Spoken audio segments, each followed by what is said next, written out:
तब जाके spherical polar coordinate system में क्या हो जाएगा, वो कन्वर्ट होगा। तो इसके लिए जब हम लोग कैलकुलेशन कर रहे थे तो हम लोग को क्या क्या निकालना था। पहला point del by del x हम कैलकुलेट किए थे, तो डेल बाई डेल एक्स के लिए फार्मूला क्या था, del r by del x into del by del r plus, हाँ,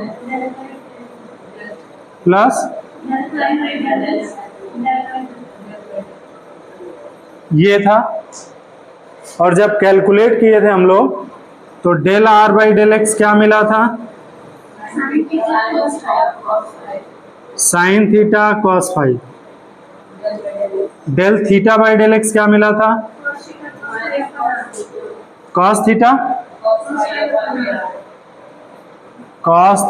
कॉस फाइव अपॉन आर। और del five by del x minus sine theta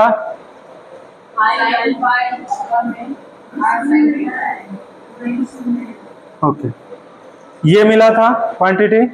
इस वैल्यू को जब इसमें पुट किया गया था तो डेल बाई डेल आर किस में convert, del by del x किस में कन्वर्ट हो गया था, इसके जगह पे हम पुट करते हैं sine theta cos five del by del r plus cos theta cos five by r into del by del theta minus sine phi r sine theta del by del five.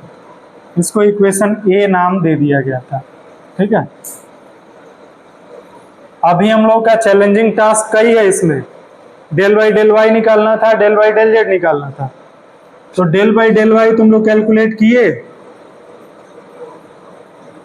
Formula क्या होगा, del r by del y into del by del r plus del theta by del y into del by del theta plus del five by del y into del by del five. अब इसमें तुमको quantity निकालनी है, del r by del y निकालना है, del theta by del y निकालना है और del five by del y निकालना है। ये तीन चीजें कैलकुलेट करनी है। तो तीनों को अलग अलग कर लेते हैं, del r by del y के लिए, del theta by del y के लिए और del five by del y के लिए। ये तीनों के लिए कैलकुलेट कर रहे हैं हम लोग, ठीक है। तो r इज इक्वल टू क्या था, sorry z is equal to क्या मिला था, r cos थीटा था ना। अरे वो छोड़ो, अभी पहले हम तीन ही चीज लेके चल रहे थे। z इज इक्वल टू क्या था, r cos थीटा था। दूसरे वाले में हम थीटा वाले के लिए क्या लेके चल रहे थे, अच्छा z is equal to r cos theta लेके चल रहे थे। इसका generally r is equal to क्या था, root over x square y square plus z square, ये था। और फाइव वाले के लिए क्या लेके चल रहे थे, tan five is equal to y by z था या वाई बाई आर था, tan five is equal to y by x, sorry y by x था, ठीक। यही तीनों क्वांटिटी लेके हम लोग काम करा रहे थे। तो r की वैल्यू इतनी गिवन है, तो del r by del y कितना हो जाएगा, del r by del y कितना हो जाएगा, y अपॉन r मिल जाएगा। कैलकुलेट कर लोगे तो, कैलकुलेट किए थे इसको, डिफरेंशिएशन करना है, नॉर्मल डिफरेंशिएशन, ठीक है। अब इसको हम फिर इसी तरह से नोट कर ले रहे हैं। इसको हम साइड में पहले नोट कर देते हैं, ये वाला हम अभी इरेज कर रहे हैं यहाँ पे।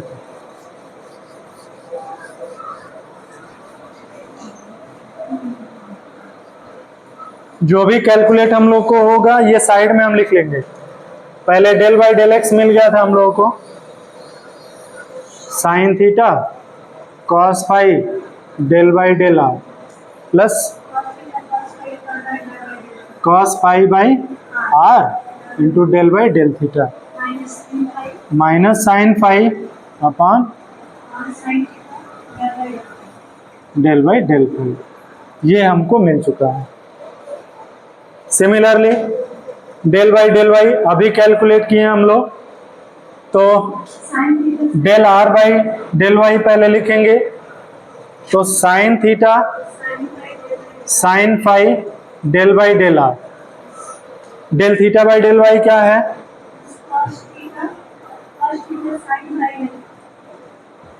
Del by del theta.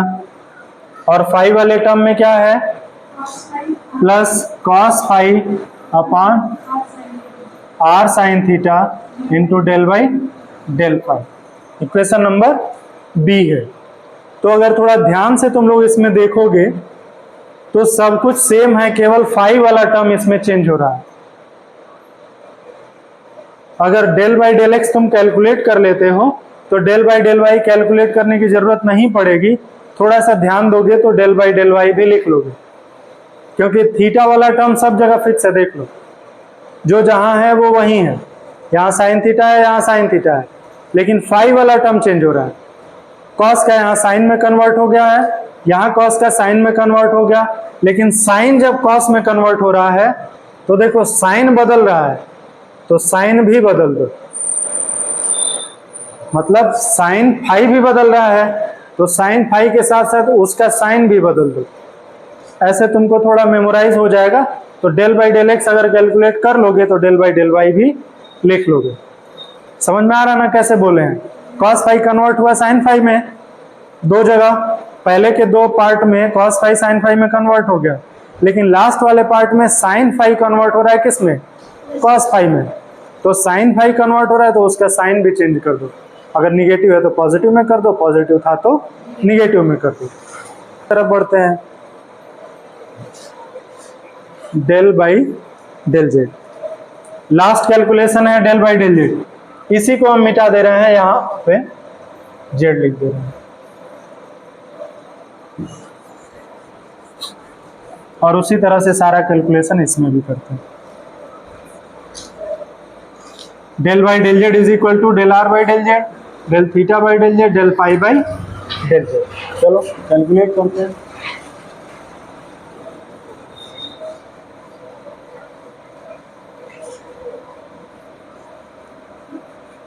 तीनों रिलेटेबल होगा। एक बार तुम लोग ध्यान से देखोगे, जैसे बहुत सारी चीजें बतानी नहीं पड़ती है, खुद ऑब्जर्व करोगे तो वो याद रहेगा। ठीक है, हर बात हम बताएंगे तो वो भूल भी जाएगा। तो कुछ तुम लोग भी ध्यान दिया करो कि क्या ट्रिक इसमें मिल रहा है कि नहीं मिल रहा है, तो उससे आसानी से तुम लोग कर पाओगे। चलो, पहले del r by del z हमको कैलकुलेट करना है। तो इसके लिए हमको क्या लिखना है? Z is equal to r is equal to root over x square y square plus z square. तो del r by del z अगर करेंगे तो सिमिलरली हमको क्या मिल जाएगा? जेड अपन आर मिल जाएगा, यही मिलेगा ना। और जेड इज इक्वल टू क्या लिखेंगे? R cos theta upon r है, आर से आर कैंसिल आउट हो जाएगा, ये कॉस थीटा मिल जाएगा। Del r by del z. अब क्या कैलकुलेट करना है हम लोग को? Del theta by del z calculate करना है। तो इसके लिए हमको क्या चाहिए? Z is equal to r cos theta. इसका मतलब cos theta is equal to z upon r. Left side का डेरिवेटिव लेंगे तो minus sine theta into del theta by del z हो जाएगा। बोलो। और इस वाले पार्ट में दोनों फंक्शन है, कोई इसमें कांस्टेंट नहीं है, क्योंकि जेड तो फंक्शन है ही और आर में भी तो जेड कंसिस्ट कर रहा है, तो उसका भी डेरिवेटिव हम लोग लेंगे। तो करते हैं इसको डिटेल वाइज, कर लो। Del by del z, z by r, मतलब क्या होगा इसका? हर गुणे अंश का अवकलन माइनस अंश गुणे आर का अवकलन अपान हर का वर्ग। मतलब न्यूमरेटर इंटू क्या है? डिनोमिनेटर का डिफरेंशिएशन। चलिए, del theta by del z हम लोगों को मिल गया यहाँ पे minus sine theta upon r, और del r by del z हम लोग को क्या मिला है? Cos theta. अब क्या निकालना है? Finally del phi by del z calculate करना है। तो इसके लिए हम लोग को क्या पता है? Tan phi is equal to y by x. तो टेन फाई का डिफरेंशिएशन करेंगे तो del phi by del z हो जाएगा, और इसमें कहीं भी जेड नहीं है एक्स और वाई में, तो क्या हो जाएगा? जीरो हो जाएगा। तो del phi by del z की वैल्यू जीरो हो गई। अब रख देते हैं हम लोग finally del by del z is equal to, इसके जगह पे क्या है? Del r by del z के जगह पे cos theta into del by del r हो जाएगा। Del theta by del z की जगह पे क्या है, minus sine theta upon r into del by del theta plus 0। तो उसको लिखने का कोई मतलब नहीं है, ये हम सी कर देते हैं। अब देखो कुछ इसमें मैच कर रहा है कि नहीं, रिलेट कर पाओगे इसको, वो बस समझोगे तुम लोग। सब कोई सब कुछ नहीं ना देखेगा। क्या है ये, sine theta cos phi del by del r. अब साइन थीटा किस में कन्वर्ट हो रहा है, देखो cos theta cos phi upon r into del by del theta. Last वाले टर्म में क्या है, minus sine phi upon r sine theta into del by del phi. अब ये del by del x calculate हम कर चुके हैं। अब क्या हमको लिखना है, डेल बाई डेल वाई लिखना है। तो साइन थीटा है एज इट इज नोट कर दो, डेल बाई डेल आर है वैसे ही नोट कर दो, यहाँ कॉस थीटा बाई आर है उसी तरह से नोट कर दो, डेल बाई डेल थीटा है। और यहाँ क्या करोगे, मतलब इसमें क्या चेंज होगा, फाई वाला टर्म चेंज हो जाएगा, फाई टर्म चेंज होगा, ठीक है ट्रिक के लिए। तो फाई वाला टर्म कॉस फाई है, तो कॉस का क्या कर देंगे, साइन फाई। यहाँ कॉस का फिर से किस में हो जाएगा, साइन फाई। लेकिन यहाँ ध्यान रखना है, क्योंकि ये थीटा वाला टर्म तो चेंज नहीं हो रहा है, बस फाई वाला टर्म चेंज हो रहा है। तो साइन चेंज हो रहा है, साइन फाई चेंज होगा। तो साइन को हम किस में लिख रहे हैं, कॉस फाई में, और साइन का साइन भी चेंज हो रहा है तो प्लस हो गया। लास्ट में क्या रहेगा, डेल बाई डेल जेड। तो इसमें कौन सा टर्म नहीं रहेगा, फाई टर्म वेनिस्ड, इसमें ये फाई वाला टर्म नहीं रहेगा। तो फाई वाले टर्म नहीं रहने का मतलब फाई वाला टर्म यहाँ 0 हो जाएगा, डेल बाई डेल फाई वाला टर्म तो 0 कर दे रहे हैं हम। बचेगा क्या, बस थीटा वाला टर्म बचेगा। तो यहाँ साइन थीटा को हम क्या लिखेंगे, और डेल बाई डेल आर, और यहाँ कॉस थीटा बाई आर को क्या लिखेंगे, डेल बाई डेल थीटा। ये del by del x, del by del y और डेल बाई डेल जेड तीनों हम लोग कैसे याद करें, पहली बार वैसे भी कुछ समझ में नहीं आता है। पहले धीरे धीरे अभ्यास करो, क्लास कैसे रेगुलर किया जाता है, और जैसे रेगुलर क्लास करने लगोगे तो चीजें समझ में आने लगेंगी। पहली बार तो वैसे भी समझ में नहीं आता है ना। और ये टॉपिक हम ऐसा नहीं बोल रहे हैं कि आसान है, ये टफ है, तो थोड़ा ध्यान देने से ही आएगा, ठीक है। चलिए अब हम Lx को पहले लिखना चाह रहे थे। Lx में h कट अपन आयोटा है, y into del by del z minus z into del by del y, ये टर्म उसमें रखा हुआ है। तो अलग अलग पहले हम लिख ले रहे हैं, y into del by del z को हम लिखना चाह रहे हैं, ठीक है। तो डेल बाई डेल जेड की वैल्यू क्या है, y को बाहर ही रखो, cos theta del by del r, हाँ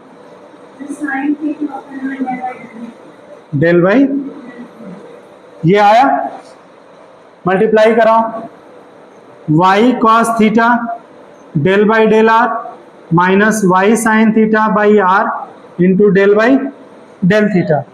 y के जगह पे हम क्या रखेंगे, r sine theta sine phi, दोनों जगह पुट करो, r sine theta sine phi into cos theta है del by del r minus y के जगह पे फिर वही रखो, r sine theta sine phi into sine theta upon r into del by del theta रखेंगे। r से r कैंसिल आउट हो जाएगा, यहाँ पे कुछ अरेंजमेंट करना चाहो तो कर दो, sine theta cos theta sine phi into del by del r minus sine theta into sine theta क्या हो जाएगा, साइन स्क्वायर थीटा और into sine five into del by del theta. ये हमको कौन सा टर्म मिला? पहला term y into del by del z मिला। अभी दूसरा टर्म हमको कैलकुलेट करना है z into del by del y. तो डेल बाई डेल वाई क्या रखा गया है देखो, sine theta sine five del by del r plus cos theta sine five by r into del by del theta plus cos five upon r sine theta del by del five. Multiply कराओ z का सबके साथ, z sine theta sine five del by del r plus z cos theta sine five upon r into del by del theta plus z into cos five upon r sine theta del by del five. थोड़ा इसको आगे करते हैं यहाँ पे, z into del by del y है ना, Z की वैल्यू पुट कर देते हैं, क्या है आर कॉस थीटा है ना, तो रखते हैं यहाँ पे आर कॉस थीटा, ये जेड की वैल्यू है केवल। अभी साइन थीटा है, साइन फाइव भी है और डेल बाई डेल आर भी है। दूसरे टर्म में भी जेड है, तो जेड के जगह पे क्या रखें, r cos theta, cos theta sine five, cos theta sine five upon r है, रहने देते हैं, into del by del theta plus r cos theta cos five upon r sine theta del by del five. हो गया? कुछ cancel out हो रहा है तो कैंसिल आउट कर दो, इसमें आर से आर कैंसिल आउट हो रहा है, इसमें भी आर ही कैंसिल आउट हो रहा है। ऊपर वाले को थोड़ा अरेंज कर दो, r sine theta cos theta sine five del by del r plus cos square theta हो जाएगा ना, into sine five into del by del theta, और यहाँ क्या हो जाएगा,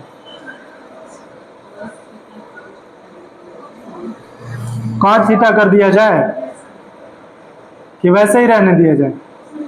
वैसे ही रहने दो, cos theta cos five upon sine theta, कुछ कहीं गलत नहीं हो रहा है जी। चलो, ये वैल्यू हम लोग को मिला है दोनों टर्म का। अब क्या करते हैं, इसमें माइनस था ना, तो ये इक्वेशन 1 कह लो और इसको इक्वेशन नंबर 2 बना लो। तो इक्वेशन 1 माइनस इक्वेशन 2 करते हैं। इक्वेशन 1 माइनस इक्वेशन 2 जब करेंगे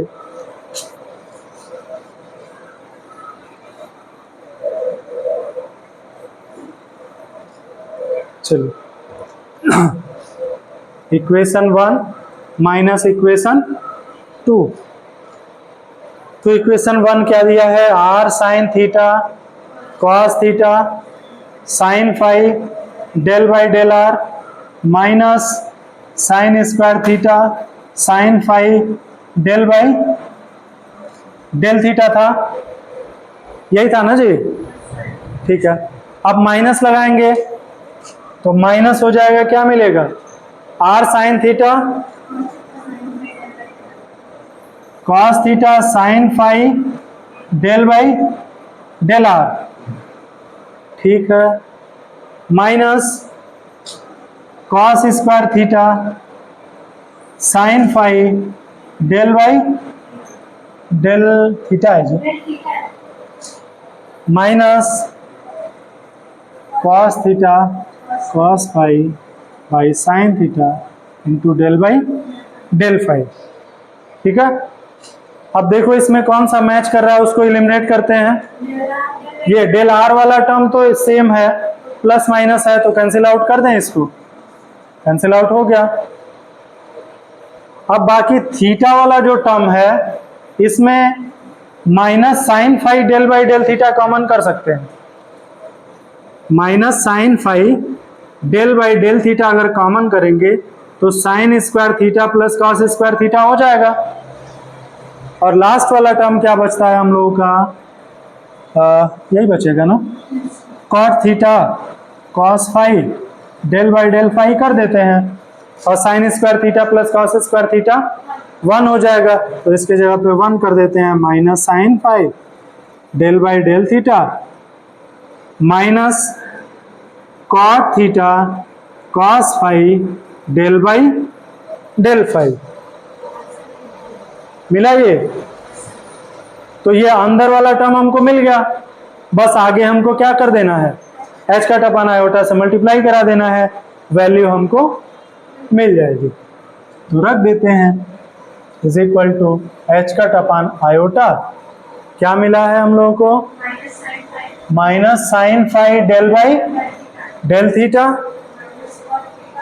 minus cot theta cos phi del by, बस ये Lx मिल गया।